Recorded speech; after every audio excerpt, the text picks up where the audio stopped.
They threw a party without me. No invitation, no mention. Just a banner waving outside the house I once called home, celebrating Callista, our family legacy.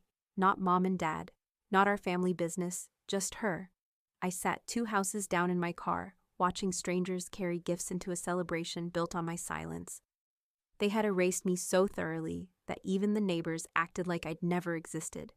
And the worst part, I wasn't even surprised anymore. I used to believe that if I worked hard enough, helped often enough, stayed quiet long enough, they'd see me, but they didn't. They rewrote the story. They handed everything land property legacy over to my sister behind closed doors. Until one phone call from an old family lawyer changed everything, one forgotten clause, one paper trail, and suddenly, silence became power. Have you ever been erased by your own family only to uncover the truth they tried to bury? Tell me where you're listening from, if you've ever had to fight for the place you already earned. This story is for you. My name is Lena Whitmore, and for most of my life, I believed that loyalty would eventually lead to love, that if I kept showing up, helping, staying useful, they'd remember who I was. Turns out people only remember what makes them comfortable.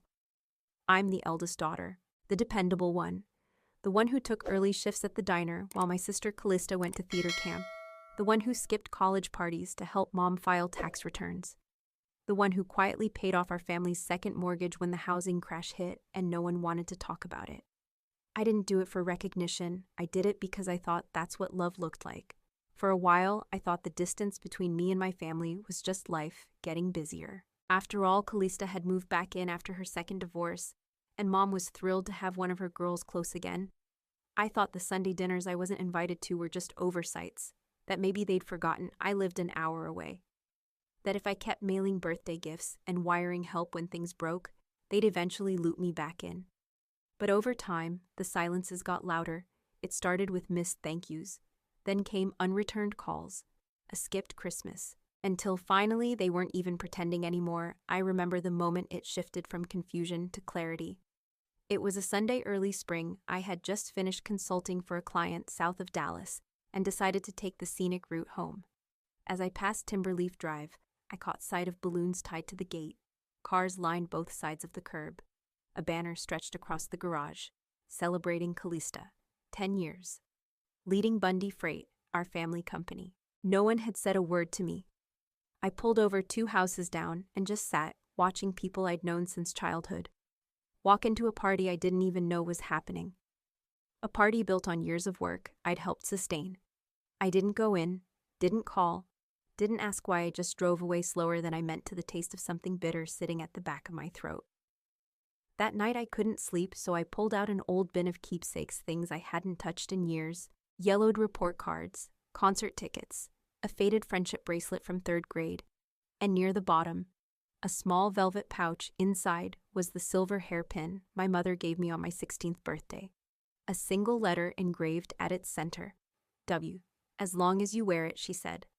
I'll always see you as strong. Back then it made me feel special, like I mattered, like she saw me. But now all I could see was a symbol for something that no longer existed. I placed the pouch back in the bin and slid it under a pile of sweaters, not ready to let it go, not ready to believe what my heart already knew. I told myself I was overthinking it, that family's drift, that maybe I had changed too much, but deep down, I think I already knew I hadn't drifted, I'd been pushed. And the next night when my phone buzzed with a number I didn't recognize, I almost didn't answer, but I did. And that's where everything began to unravel. The voice on the other end of the line was calm. Professional Miss Whitmore. This is Gerald Hallbrook. I'm well. I was your parents' estate attorney. I paused, unsure how to respond. He continued. I've been meaning to follow up on the trust transition paperwork, the copy we sent. It was never returned. I never received anything, I said slowly. He hesitated. That's strange. It was sent certified mail to your address in Garland. 3 months ago. The air around me changed. 3 months ago was the same time Callista moved back into the family home. The same time the calls started going unanswered. Would you be willing to meet, he asked. I think we need to look at a few things together. The next morning, I drove to the post office first. Just to be sure, I asked the clerk to check my mail forwarding records. She tapped at the keyboard, frowned, then said gently, It shows your name was removed from the address by digital request. Mail has been forwarded to Lena Whitmore since January. My jaw tightened. Can I see who authorized that? She turned the screen. It was an e-signature, Callista's. I didn't say anything else, just nodded, thanked her, and walked out. My ears were ringing by the time I reached Holbrook's office. A modest space on the second floor of an older building, all warm lighting and polished wood. He led me to a quiet conference room with half-drawn blinds and poured a glass of water before taking a seat. What I'm about to show you, he began, is legal, but it may come as a surprise. He slid a stack of printed documents across the table. The signatures were clear. The notary stamp was fresh. My parents had signed over everything, every asset, every deed, every share of Bundy Freight, to Callista. I wasn't mentioned once. All of it, I whispered. He nodded solemnly. I thought you knew. My eyes scanned the pages, heart pounding. This wasn't some clerical mistake. It was clean, intentional, final. Was I in the older version? I asked. Yes, he replied. You were listed as co-beneficiary, co-trustee of the real estate and the company. That version is still in our records. Then he stood and walked to a small safe in the corner. This, he said, returning with a thick cream-colored envelope sealed with gold foil, was meant for you. It's dated 6 months before the new trust. Your parents dropped it off themselves.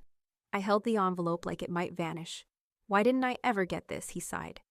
Your sister picked it up, said she'd deliver it personally. Of course she did. I broke the seal and unfolded the pages inside. It was more than a letter. It was a notarized original copy of the old trust. My name was there clearly, formally, legally. 50% co-ownership of the estate. Half the company, half the retirement fund. My mother's signature, my father's. And a sticky note from Holbrook in tidy script copy retained for Lena. I stared at it, my fingers trembling. This wasn't a mistake. This wasn't some lapse in communication. This was theft. This was erasure. And Callista had made sure it stayed hidden. I barely heard Holbrook's voice when he said, "Take your time, don't rush to respond." I nodded mutely. The drive home was a blur. The letter sat beside me on the passenger seat like a sleeping animal I was afraid to wake. Back at my apartment, I didn't turn on the lights. I just sat at the kitchen table and read the document over and over again, trying to steady my breathing. And then I cried. Not the loud chest-heaving kind of crying, the quiet kind. The kind that leaks out when you finally realize someone didn't forget you. They chose not to see you. I thought about the mortgage I'd helped cover, the medical bills I'd split. The nights I stayed up reconciling spreadsheets for the company because Callista wasn't great with numbers. I did it all, and they gave her everything. I wasn't angry yet. That would come later. Right now, I was just empty, like someone had quietly packed up my identity and mailed it to another woman. But beneath the stillness, something stirred. It wasn't rage, it was resolve, because they hadn't just betrayed me. They'd underestimated me. That night, I didn't sleep. I laid in bed with the lamp still on the trust documents spread out beside me like a quiet rebellion. No tears left, just pages in silence and truth.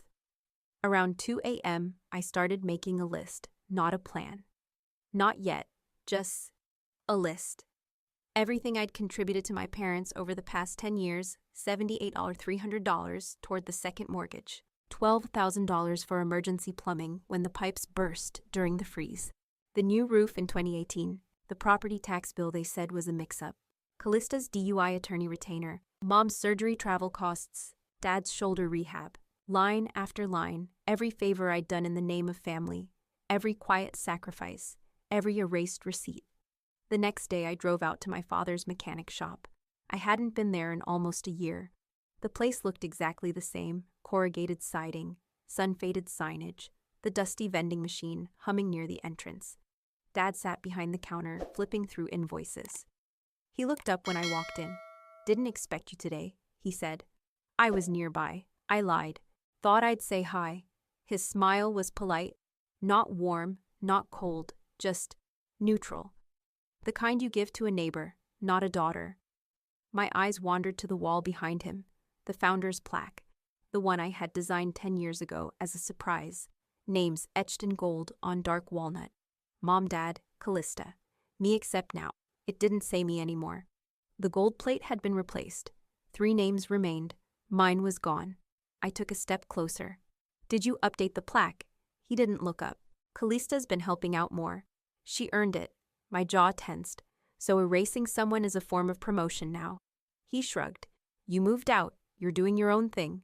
My own thing. Apparently that disqualified me from mattering.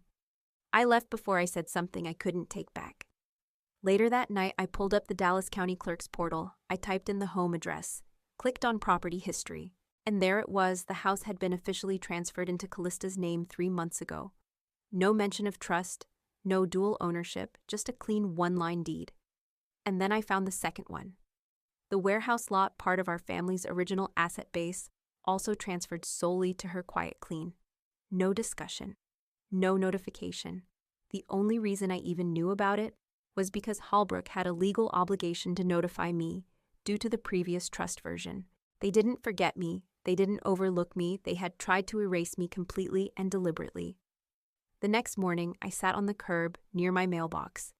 That original trust still clenched in my hand. I reread my name formal. Legal, unmistakable Lena. A Whitmore co-owner, beneficiary, heir. Then my phone buzzed. A message from Callista. Just 4 words. "Don't make this messy." Then a second line, "You were never meant to have it anyway." That was the moment something in me shifted. The betrayal was no longer vague, no longer buried in assumptions or passive neglect. It was named, spoken, confirmed. And that was the point of no return. I didn't reply, didn't scream, didn't vent to a friend or post some cryptic quote online. I just stared at her words until my fingers stopped trembling. Then I stood up, walked inside, and opened a new folder on my desktop. I named it Estate Phase 1 because I was done hoping, I was done waiting to be chosen, and I was done being quiet. I didn't want revenge. I wanted clarity, accountability, a record that said I was here, and they lied. So I started with the obvious, the deed transfer signatures, the ones Callista had filed on behalf of my parents. At first glance, they looked fine, but I'd seen my dad's handwriting all my life. Birthday cards, business notes, even the scribbles on the back of junk mail. His signature always leaned right, wide loops, strong pressure. The one on the new deed, too neat, too slow, too forged. Especially suspicious when I remembered exactly where Dad was that week in the hospital, recovering from a mild stroke. He could barely grip a spoon. There was no way he'd signed legal documents. I checked the notary stamp. A company I didn't recognize. Texas signed notary, remote division. I dug deeper. The notary listed on the form, Monica Varell, a name I hadn't heard in years, until I remembered Callista's old roommate from college, business major certified notary. Last I'd heard, she worked from home in Houston. I cross-checked Monica's registry. Active, verified, registered to Callista's city of residence. Not my parents. I printed everything and flagged it. Signature inconsistency, personal connection to notary, timing conflict. Then I called the only person who could verify this the way I needed, Mr. Ledbetter. Our family's former estate attorney, retired now, but still sharp, still thorough. When I explained what I had, his voice dropped low. "Come by this week," he said. "Bring everything quietly." 2 days later, I sat in his sun-drenched study, documents spread across his oak desk. He took his time reading in silence, nodding only once in a while. "This signature, it's off," he said eventually, adjusting his glasses. "You're right to be concerned.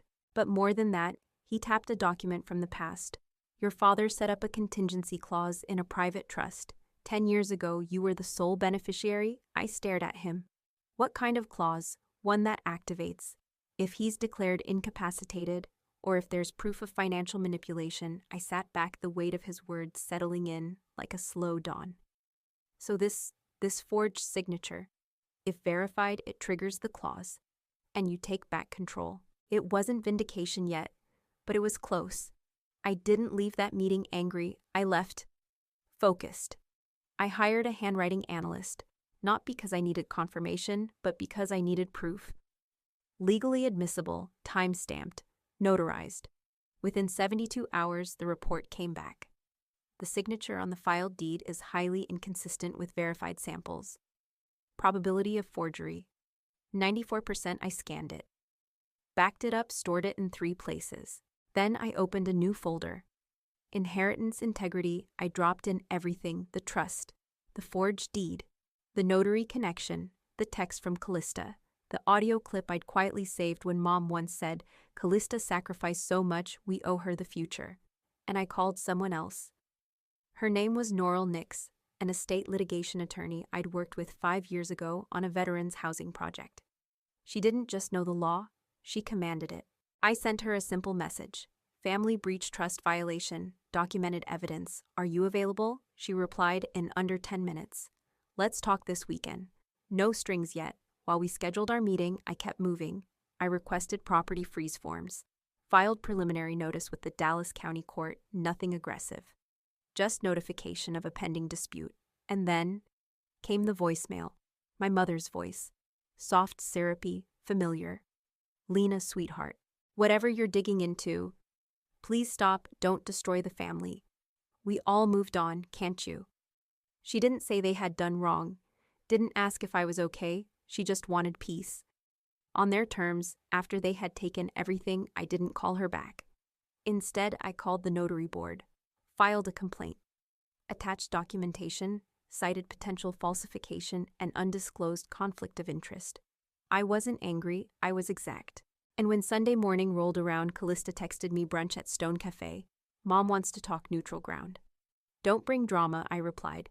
"I'll be there," because I wasn't done yet, but I was ready. Stone Cafe was all glass and sharp angles, the kind of place built for appearances, not intimacy. I walked in at 11:02. They were already seated. Mom in her coral blazer, Callista in crisp white hair, perfect as always. Dad sat stiffly between them, his expression unreadable. "Lena," Mom said, standing slightly. A hand grazed my arm just long enough to register fake warmth. "We're so glad you came," I gave a polite nod. "Didn't sit." "Not yet." Callista gestured at the third chair, smile. "Tight sit." "We're not enemies?" "No," I said, pulling the chair out slowly. "But you are thieves." That landed hard. Callista blinked.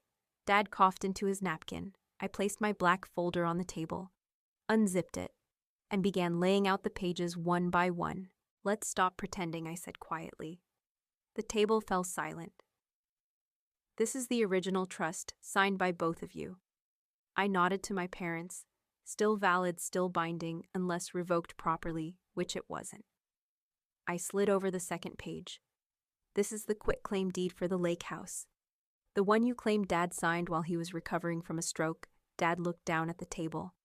This I tapped. Another sheet is the notary registry record, Monica Varell, Callista's college roommate. Callista's jaw tightened. And this I held up. The final report is a professional handwriting analysis confirming Dad's signature was forged. "You're bluffing," Callista said sharply. Her voice cracked at the edges. I turned to Dad. "Did you sign that deed?" He didn't answer.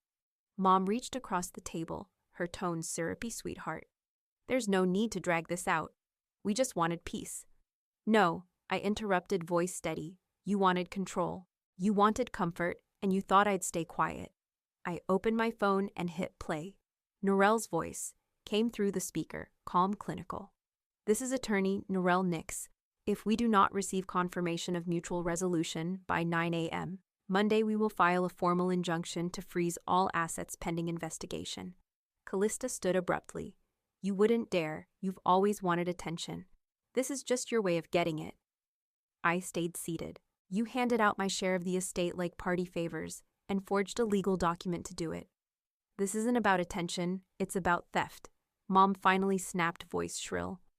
"Lena, we gave Callista control because you've always been sensitive. You wouldn't understand the pressure." I leaned in slightly. "I'm not sensitive, I'm strategic, and I'm the legal heir, whether you accept that or not." Callista scoffed. "You always wanted to be the victim." "No," I said. "I was the foundation.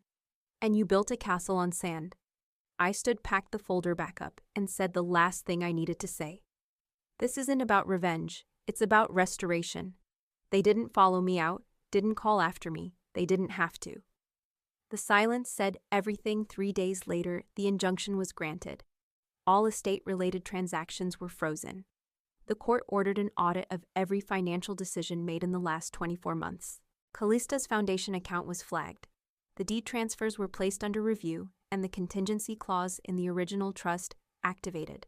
Because Dad's forged signature, especially while he was under medical care, was enough to trigger it, I didn't need to testify. Didn't need to scream in court. I just showed the truth, and truth doesn't flinch. Callista's attorneys tried to negotiate, tried to amicably resolve the matter, but I let Norrell handle the back and forth. I had nothing left to say. By the end of the month, the court issued a ruling due to fraud and misrepresentation control of the Bundy family. Estate is hereby restored to Lena, a Whitmore. I didn't cry, didn't celebrate. I just sat alone in my kitchen that night, sipping tea and staring at the fireproof safe in the corner. The same safe that held my grandfather's final letter. The same one they'd hoped I'd never open. They thought I wouldn't fight. They were wrong. The house looked smaller than I remembered. Not because the walls had shrunk, but because I had grown. I walked through the front door of my grandfather's lake house, now legally mine, with no one waiting on the other side. No cameras, no victory speeches.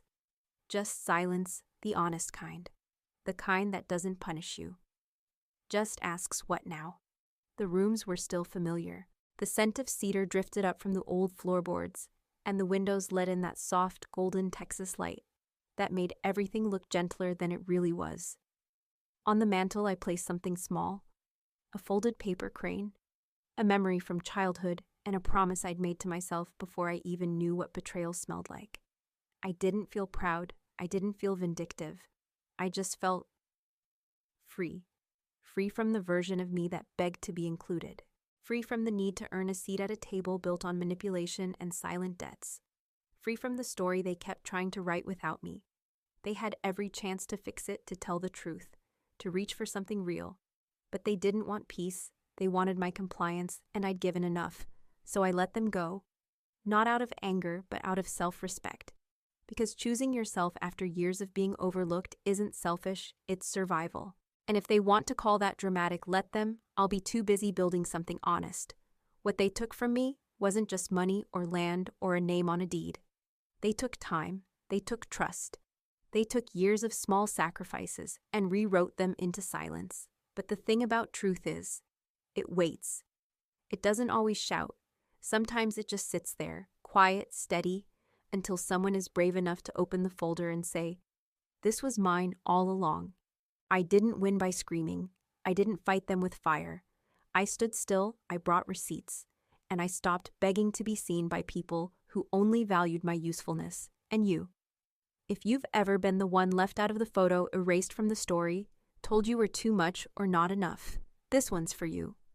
What would you have done if you were me? Would you have walked away quietly or stood up like I did? Let me know in the comments. And tell me where in the world you're listening from. I read every single one. If this story struck a chord, don't forget to subscribe to Sophia's Revenge Stories for more powerful family truths told in raw, quiet strength every single day. Because sometimes walking away is the loudest thing you can do.